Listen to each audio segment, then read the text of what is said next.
ci bésu tey gii ci la Karbala amoon. Karbala ci lañu boomoon Seydina Hussein bés bu gën a tedd ci bés yi moom la yàlla tànn Seydina Hussein ci la shahide. ndeysaan ñoo ne ba ci géej gi moom Seydina Hussein mu ne sama maam li mu andi yéen a ma ciy compte te sama maam mooy Muhammad mooy ngeen ci yonent yi mooy ngeen ci mbindeef yi man sama maam mooy Fatima bintu rasulullahi musta gis règle te defaloon am doom man la sama mag doon alxasan man maay alxuseyn tagg leen ma waxuma man de kooku moom moo doon wax tagg leen ma man maay sëtu Muhammad man maay sëtu man maay doomi Fatima bintu rasul man maay rakk alxasan man maay doomu Seydina Ali ñu xam ne buñ ko gaawewul rek waxam ni mu neexee lépp ñëpp jeng ci moom booba mar na mu yëkkati doomam Abdullah ibn Hussein mu ne bu ngeen ma mayul ma naan may leen xale bi mu naan mu yëkkati ko rek am ko sànni fett xotti xale bi ne xuz wasqihi jëlal nga nàndale ko deret bi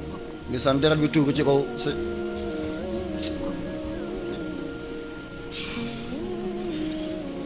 deret bi daal di tuuru ci kaw imam Hussein a ñëpp na ko doxal wallahi man duma dog sama maam Seydina Muhammad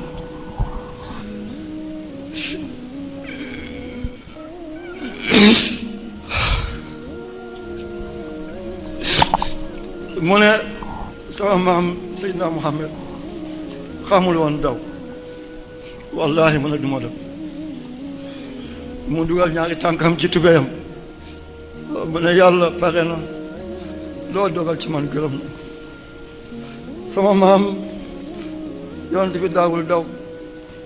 sama baay Seydina Aliou xamul woon daw ne lu yàlla dogal ci man nangu naa ko wa ma tashaa'una illa an yashaa Allah rabbul alamin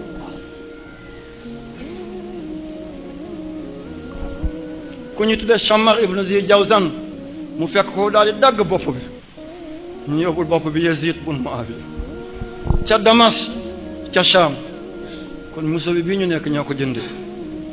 am na fu ma ziyaare ñu ko tuddee Babul Faradish ci jaamiu Sari ñu nañ bopp bi fa la nekk